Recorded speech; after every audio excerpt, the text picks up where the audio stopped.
Hello guys, আসসালামু আলাইকুম। সবাই ভালো আছেন? আজকে আমি একটা জিনিস বানাইছি, কাজ করছি। এটা হচ্ছে মাটির ব্যাংক ছিল। দেখেন কত সুন্দর। পয়সা বের করার পরে এখানে ভাঙা থাকে না, এর জন্য এটা এখন কই এত সুন্দর ব্যাংকটা লম্বা ছিল, ফালাই দিব।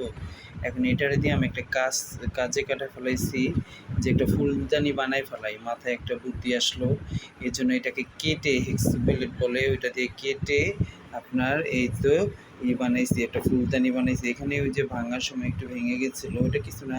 তারপরে এখানে আমি আরেকটু ডিজাইন করবো কিছু, মানে তাহলে এখানে ওই যে আমার ঘরে তাজা গাছ আছে, ওই বোতল সহকারে এটার ভিতরে রাখতে পারবো, ফুলদানি রাখতে পারবো। এই দেখেন কি সুন্দর একটা ফুলদানি হয়ে গেছে। আপনারা কমেন্টে সবাই জানায়েন কেমন হয়েছে। আর হয়েছে কেউ যদি এরকম শো পিস বানাতে চান, মাটির ব্যাংকে এইটুকুনি ভেঙে না ফেলায় কাইটা সুন্দর করে একটা ফুলদানি একটা শো পিস হয়ে গেল, অনেক কিছুই হয়ে যায়। ঠিক আছে, আমি অনেক কিছুই বানাইতে পারি করতে, কিন্তু সময়ের অভাবে অফিস বাসায় এগুলি সামলাতে আমার বউ বাচ্চা না থাকলে কী হবে, যে বাসায় যে আমার এত কাজ বলার বাহিরে নেই।